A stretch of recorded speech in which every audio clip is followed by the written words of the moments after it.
Coming up on this week's FAS TV, we are in central Scotland near Stirling at Carbeth Home Farm, where we hear about how mentoring can work in agriculture. And we head to the Royal Highland Centre for the Scottish Smallholders Festival to see a showcase of livestock and crafts from the rural communities.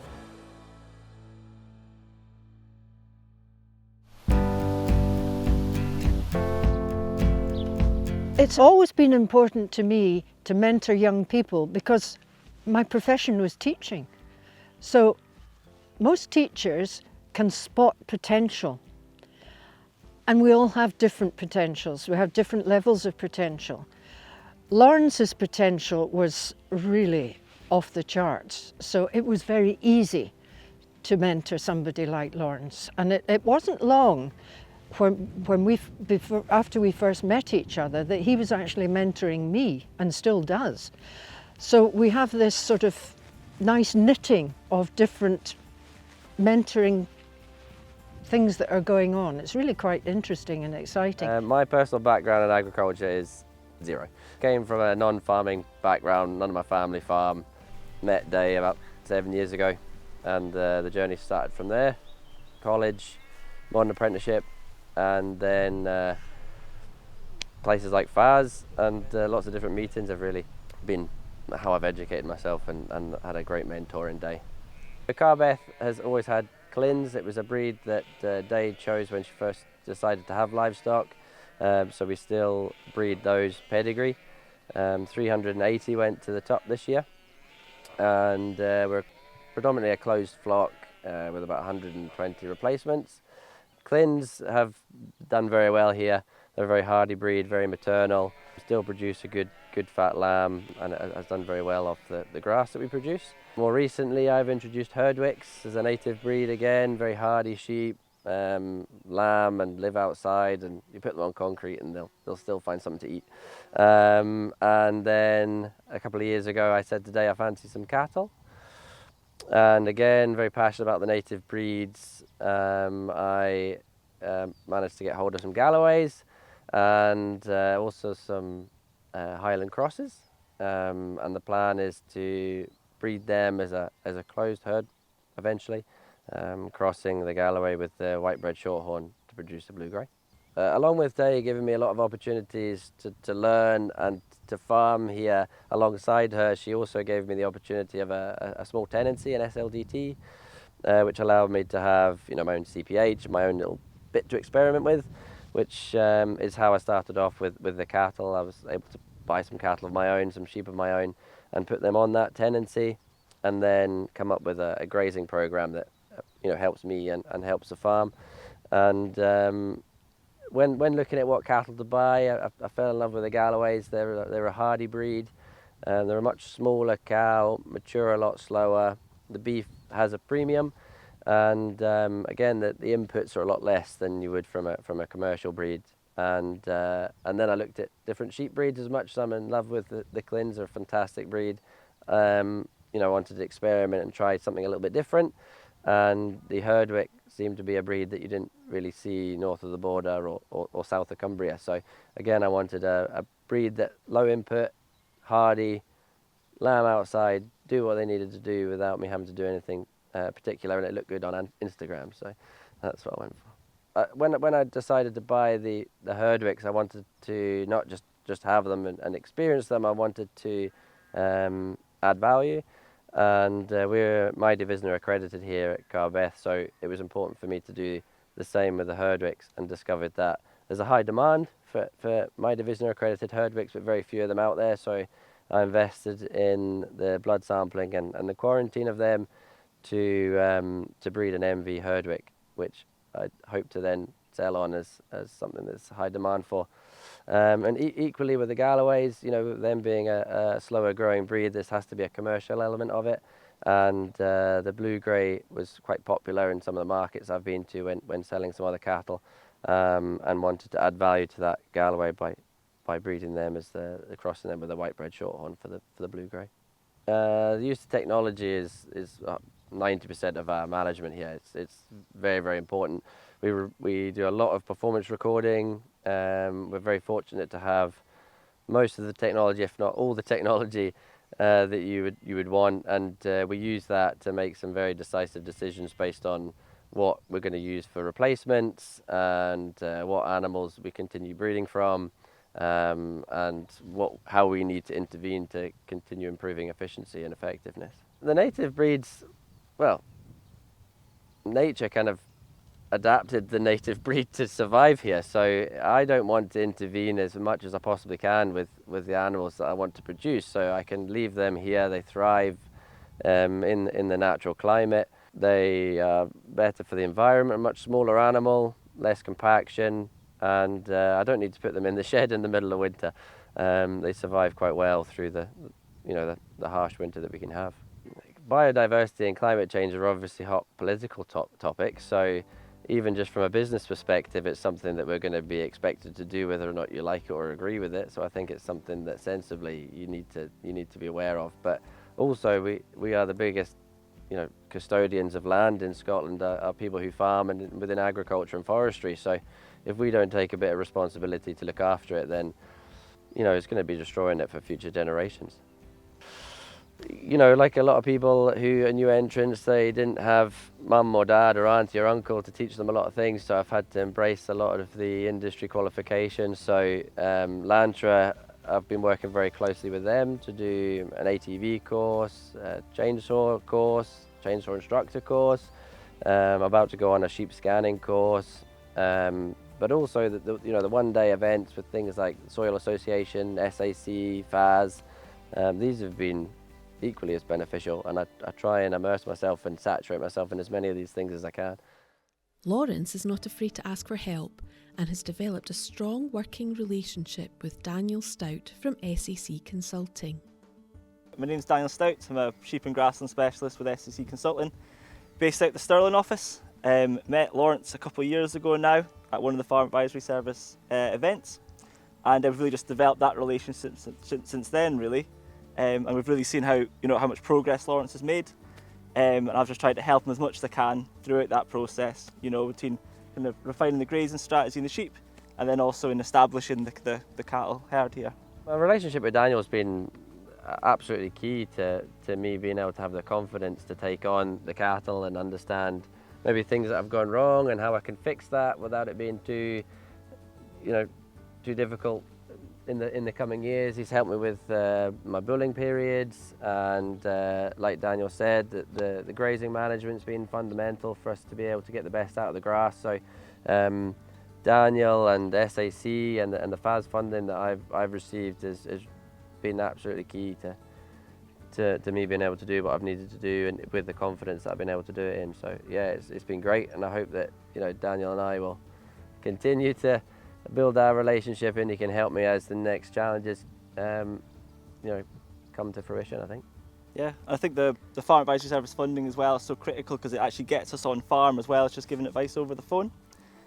So we used one of the animal welfare plans, and we used that to specifically look at the cattle. We developed a plan, so there was some galloways at the time, but we were looking at how do we grow the herd, how do we grow it kind of sustainably, how do we develop the grazing strategy. We've got a tighter bulling period, and how even in a small herd we can breed pure galloways but also breed the blue greys as well, and kind of get a plan for the winter and strategy that's outdoors, and also looking at nutrition coming up to calving as well. To find out more about the specialist plans and also the farm reviews ILMPs, you can look online at the Farm Advisory Service website.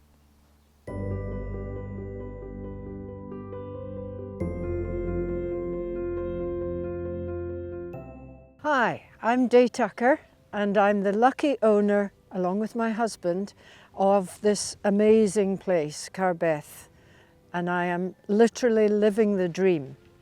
It's sometimes a wee bit of a nightmare, but on the whole, it's living the dream. We bought the farm in about 2000.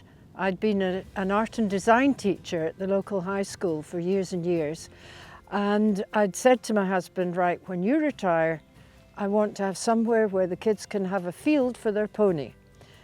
And we ended up with this. I don't know how it happened. It was just karma. And here we are. So I had to learn how to farm. I'd always wanted to farm, always wanted to. I used to dream about it, and any chance I got, I would hang about a farm. I love the roller coaster of it, you know, the challenges that there are, and the fact that one of the nice things is that people who've lived here round about the farm have always said to me, when you came, everything just seemed to breathe and relax. It was farmed pretty intensively up until we bought the farm. And because we didn't really know any better, we just sort of admired the trees, and we thought the trees were wonderful, which went against the grain at the time. We're going back to 2000 when I bought it. I made myself very unpopular with my local farmers and farmers in general across Scotland. But now it's caught up with me. Being a bit of a sentimentalist, I wanted to keep my sheep from here to go to slaughter just in one go. I wanted to be in charge of breeding them, feeding them, nurturing them, and then seeing them to the right end product. So we worked very closely with Scot beef, and that has kept my sentimentality fed, which is good, because the sheep go in a very short journey. It's about half an hour to Scot beef, and that's it. Several of the things that we've done at Carbeth to support biodiversity and spread biodiversity is to make sure that we've got habitat linkages through fencing and hedges instead of just a wire fence. We've got, for instance, lots of old dead trees that we leave lying about. Now, most farmers would think that's nonsense. That's stopping me from going up and down with my tractor in a straight line. But the biodiversity that you get from a dead tree is unbelievable. And the kind of trees that we've got at Carbeth are very, very diverse. So you've got trees that will support certain types of birds and support certain types of bugs and all that sort of thing. We've got wildflowers growing here. When we first came here, I couldn't see wildflowers anywhere, not even on the verges up the driveway. And now there's all sorts of wildflowers, and I've had the pleasure of watching them over the last 20 odd years, of watching the pioneer wildflowers and then thinking, well, where are they this year? Oh, they've moved over to here. Now, how does that happen? I just find it fascinating. You know, we don't just go cutting everything or spraying everything. We'll allow rough areas and we just work with nature. And if there's a wet bit, we'll maybe fence it off and let the frogs and things do what they want to do in that wet bit. And also there's an ulterior motive, because you don't want your sheep on there in case they get fluke. So we've created more wild areas. And although that means losing a bit of money off the entitlements, I'm quite happy to pay, you know, not take the money and give the ground back to nature. Age has caught up with me. Lawrence has been so good that people have recognised how good he is. And naturally, he's been headhunted. And I'm pleased to say that my job of mentoring Lawrence is now at an end. Lawrence has been offered a terrific opportunity over on the east, not least because his best friend is over there as well. And so he's going on to a tenancy and working full-time on a big cereal and beef farm. So now I'm at the next stage, which is stepping back, but bringing another young person on who is quite different from Lawrence, totally different. So I'm going to have to adapt to somebody else, but I will still be there to mentor. And the key person in that is going to be Daniel from SAC. And he's going to help and make sure that this new, well, we won't call it a partnership yet because these things take time, but he will make sure that things are done right and that Carbeth is farmed properly the way I would always have farmed it, because this young man thinks much the same way as I do about the environment.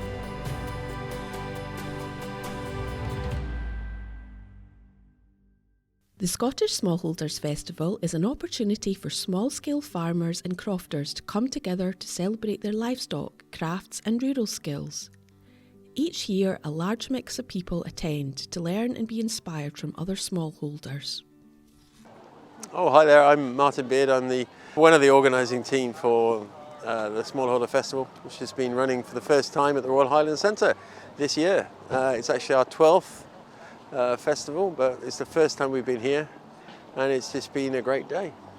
The Smallholder Festival really came out of an idea a few of us had following a visit down south to see the Welsh at Smallholder Festival, and we thought there really wasn't anything like this in Scotland, so a few people got together and put on the first one. I joined at the second one. We've been part of the team ever since. There's lots of shows for the larger farmer, there's not many for the smaller farmer.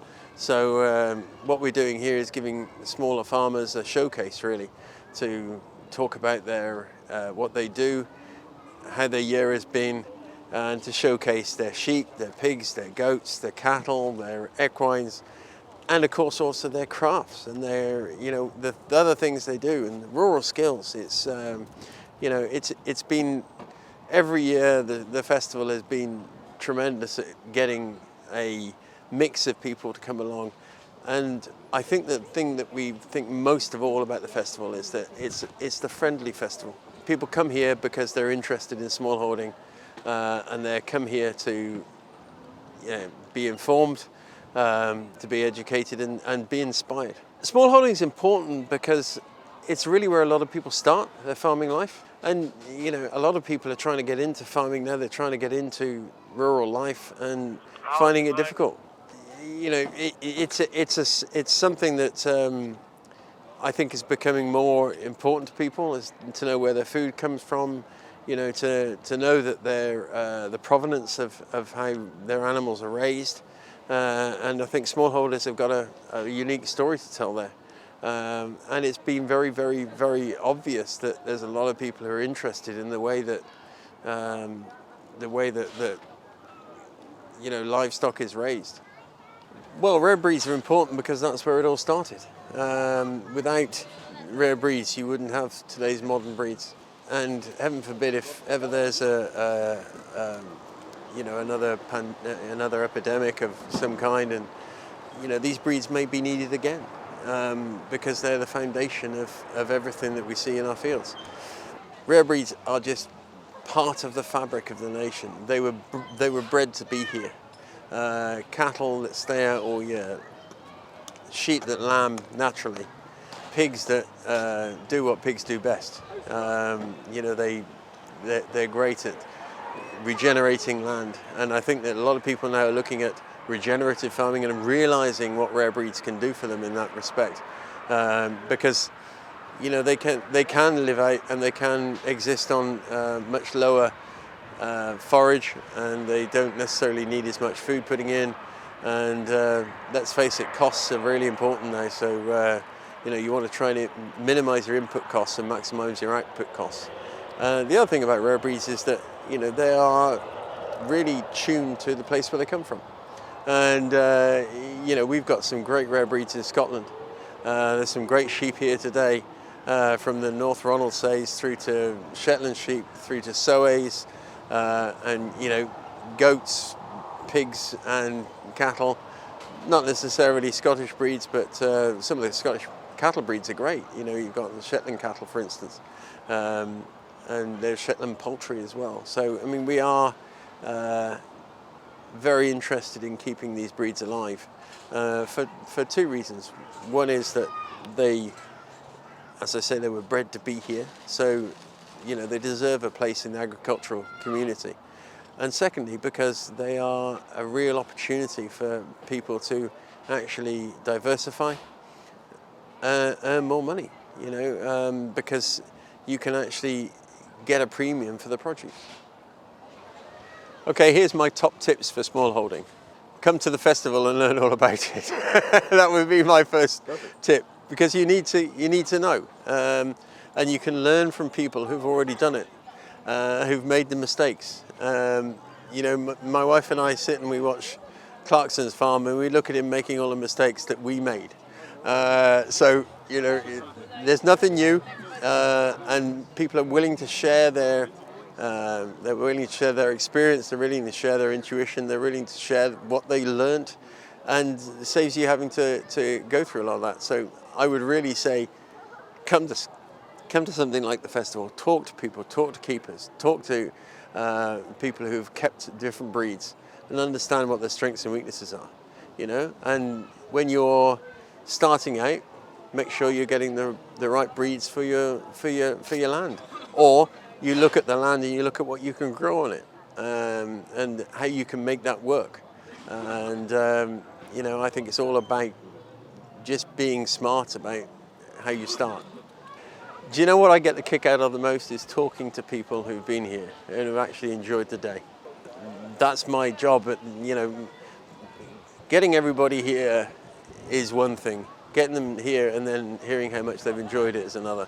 And that's great. And I just love talking to people about the festival and how they've enjoyed it and what their journey is, you know. I mean, there are people who have been smallholding for 30 years and there are people who are still wanting to do it. So it's hearing from them, hearing what they're interested in and how they've enjoyed it. Smallholders really have, you know, they are a part of the firmament, and I think that we need to make sure that they remain part of the firmament. I'm impressed by the support. I mean, we couldn't do the festival without the support of the government. They understand that smallholders are a vital part of the agricultural scene, and they've helped us bring this festival to, you know, this magnificent centre here. And that's half the battle, is getting us in front of people so that people can understand what smallholders can do. And you know, once we've got through that barrier, I think we'll see a lot more people starting to look at how they're going to run their smallholding and what they're going to do with it. It's important to me because it's a showcase of what we can do, and it's also an opportunity for us to learn. You know, we've been smallholding now ourselves for a number of years, and we're learning all the time. And sharing experiences with people here is what it's all about. And it's all about the people. It's always all about the people. And you know, when I walk around the hall, I see people smiling faces and enjoying the day, then that makes it all worthwhile for me. My name is Graham West. I represent SRUC Oatridge, one of 7 campuses in the larger SRUC setup. Well, we're here today to promote SRUC and its courses, land-based economy, rural economy, and it's all about talking to young people, and this is obviously an ideal opportunity to talk to lots of people about what we're about. What we're doing today, we have lots of different things going on. We have the SRUC Theatre behind us, where many of my colleagues are giving talks on lots of different things to do with the rural economy. There's a calving simulator going on.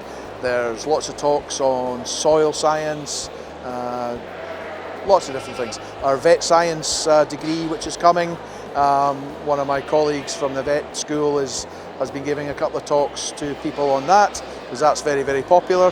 First vet school in 150 years, so that's a big deal. So it's all about that, and the subject areas that we're involved in, promoting it to young people. The biggest piece of advice to any young person would be to come to an open day. Open days are available at our campuses, all 7 campuses, and it really is an opportunity to get a flavour of the campus and the subject area, to get a flavour of the passion that our lecturing teams have for their subjects, because SRC is all about practical, hands-on, roll your sleeves up, get on with it kind of stuff. So I'm Professor Peter Hastie. I'm one of the senior management at SRUC's new School of Veterinary Medicine, where I'm head of interprofessional veterinary education. Why I'm here at the Scottish Smallholders Festival is really our new School of Veterinary Medicine is really interested in supporting rural communities, which obviously the smallholders are an integral part of rural communities. So that's why we're down here, to meet lots of smallholders and tell them about the type of courses and work that we're doing at the new School of Veterinary Medicine. Smallholding is important for the culture and the fabric of rural communities. and they're incredibly important as caretakers of the natural environment. So our new department has a role in supporting the smallholders through the delivery of courses, in particular around veterinary medicine, rural animal health, veterinary nursing and animal care. So it gives opportunities from stakeholders from these communities to do courses or CPD events. And then of course our veterinary services arm of the school provide lots of veterinary services support around disease investigation for the smallholder community.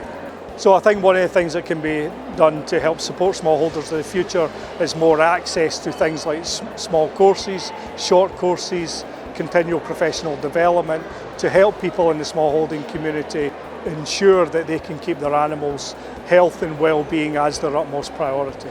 I think what I've enjoyed most about the festival today is to see the variety of species and animals on display, and particularly been pleased to see a lot of young farmers and young entrants into the farming sector and the smallholding sector showing their animals and getting that camaraderie going at a festival today. Hello, my name is Alice Lennox and I'm a volunteer for the Rare Breed Survival Trust Scotland group, and today we are at the Scottish Smallholders Festival in the Highland Hall in Ingliston. So I'm here because I'm helping out on the Rare Breed Survival Trust stand, and what interests me specifically is that I am from a rare breeds farm, and I also breed my own native and rare breeds of animals. My favourite thing I've seen today at the festival is the huge smallholding community coming together that share a like-minded view for the importance of rare native animals in the UK. The thing that I've enjoyed most today about attending the festival is catching up with lots of friends and smallholders that I haven't seen for a long time. Smallholding communities and crofting communities are fairly widespread, and it's been a good opportunity for myself to actually engage with new breeders that I might never have met before. So this festival is important, particularly for rare native breeds, because smallholders, a lot of them tend to keep rare native breed livestock, and actually it's through the work that they do that a lot of rare native breeds are still here today, because they are a perfect breed for smaller crofts or smallholdings.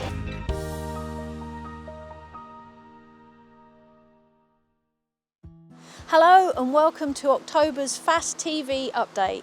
My name is Hannah Orr and I'm bringing you the vet update this month from the Craveston Vet Labs. I work for SRUC Vet Services here in Aberdeen, and I'm regularly in the post-mortem room investigating the cause of disease in livestock submitted by farmers to discover why they're having losses in their flocks and herds.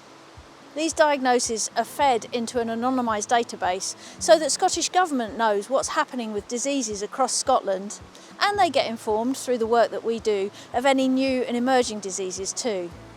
Of course, we use that gathered information as well in many ways, including to inform farmers like yourselves of what we're seeing locally and nationally in the flocks and herds across Scotland.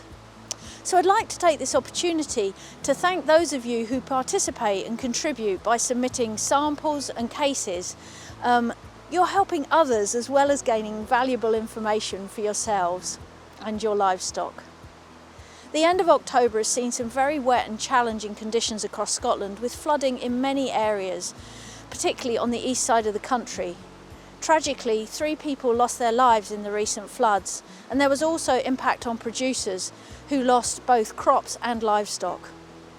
There are a variety of livestock jobs being done on farms at this time of year. The tupping and bulling seasons are well underway. More cattle are now coming in to prevent further damage to the soil and grass in this wet time of year. Beef cows and calves will recently have been weaned or are just about to be. And with stock now inside, folk are busy each day feeding and cleaning. But what are we seeing in the post-mortem room? Parasitic diseases dominated the diagnoses made in Aberdeen in September and October, with lungworm and gutworms causing problems in cattle and gutworms causing ill thrift in sheep. If your animals are scouring or ill-thriven, whilst gutworms are one of the major culprits and one of the most likely causes, there are other possibilities. In the last few months we've seen rumen acidosis, intestinal torsion and bloat as causes in cattle, and with ill thrift in sheep we've seen Johne's disease and OPA causing that. Tick-borne diseases have also been a feature, with louping ill and tick-borne fever causing problems in animals as well. In an earlier episode of FAS TV, my colleague Helen mentioned that lungworm cases hadn't really been seen much this year, But that's now all changed, with cases of lungworm being diagnosed in all areas across Scotland in the last month. The timing's a bit later this year, possibly because of the unusual weather patterns that we've had, with hot, dry weather early on in June, followed later by warm and wet weather. A recent publication that you can access online estimated the total cost of this disease in the UK to be about £14.4 million, and the cost for individual animals between £50 and £100. In dairy cattle, some of this loss is through the milk drop that's experienced, but the disease can also cause mortalities too. So it's important to look out for coughing cattle still at grass or in recently housed animals, particularly in younger stock in their first grazing seasons. Additional signs to be aware of would be loss of condition, increased frequency of breathing or difficulty breathing, and all these signs together have earned the disease the name husk. The testing that is available for husk through SIUC vet services includes post-mortem examination, which reveals the lungs themselves. We can see, that reveals the lungworms in the airways. We can see them with the naked eye. There's also something called the Bayerman technique, which we can do on cattle or sheep feces, but in this case it's just cattle we'd be doing it on, to look for lungworm larvae. And there's also an antibody test on blood. Whilst lungworm is most often seen in younger animals, it can also occur in adult animals too. It's harder to diagnose in this age category of animal because the disease isn't patent. That means that the adult worms aren't passing any eggs, and so we're not able to look at cattle feces in order to detect the lungworm larvae. The disease in adults may present a little bit differently too to the coughing that you usually see in the younger stock. If cattle that have previously had lungworm are exposed to high numbers of larvae, they can get a hypersensitivity reaction in their airways, and as a result you may see fast developing illness and even mortality without any respiratory signs. We recently had a case in the Aberdeen PM room of husk reinfection syndrome, as you call it, in a 20-month-old bull, and it had caused the death of that animal. If you think you're seeing signs of lungworm in your cattle, speak to your vet for further information on prevention and treatment. They can advise you on any testing needed as well. Gut parasites have also been active in sheep, causing elthrift and deaths. In Aberdeen, we've seen one notably late nematodirus case in a farm in the last few weeks, which again is unusual timing. We wonder if the explanation is that the spring hatch on pasture was late this year, and then in conjunction with the unusual weather that we had, where it was very hot and dry, and then later on it was wet, it meant that just some of the age groups of lamb weren't exposed to the hatch parasite earlier on in the year, and they didn't develop immunity as a result. So now they're being exposed to high numbers of nematodirus on pasture, and they're experiencing nematodirus disease now. In the farmer in the most recent case, they hadn't had any deaths. They were reporting stary coats and poor body condition. And a really top tip is illustrated here for ensuring you get a representative sample from your animals when collecting faeces for a worm egg count. The farmer in this case was sitting in his pickup watching his animals. He knew they were ill and he knew he needed a faecal sample, so he was watching out for the animals that were poorly and scouring to pass muck. He then targeted those animals to pick up their faeces off the pasture. That meant that when he was collecting those faeces for that worm egg examination, he was collecting samples from representative animals that had the disease. So the important point to remember is if you were collecting faeces off pasture for a worm egg examination, we're aware that there's a risk of preferentially collecting formed faeces from animals because those are the ones that are naturally easier to pick up.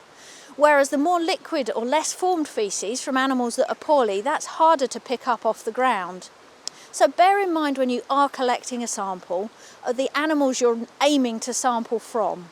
And if there are animals with signs of gut disease, such as scour, then do your best to collect samples from those representative animals.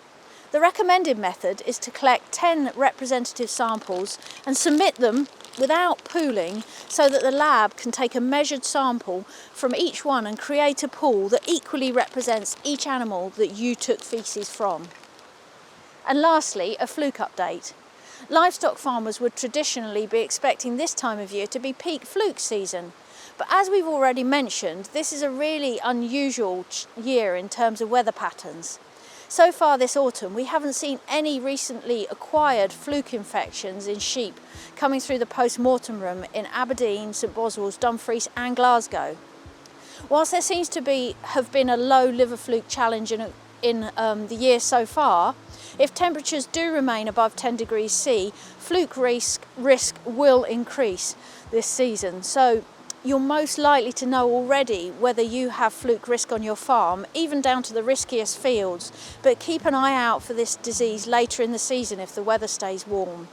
Again, if you're not sure and you want to discuss fluke risks further with your vet, then speak to them about prevention and treatment. Tests available through SRUC vet services for fluke include post-mortem examinations, so we can take a look at the liver, examination of the faeces for fluke eggs, and note, this can be undertaken on the same sample that you've put in for a pooled or an individual worm egg count. There's a blood antibody test for fluke that's available, or a fluke coproantigen test. This we do on the faeces of animals, but amazingly it can pick up the liver fluke digestive enzymes. For more fluke forecast information, check out SRUC's podcast.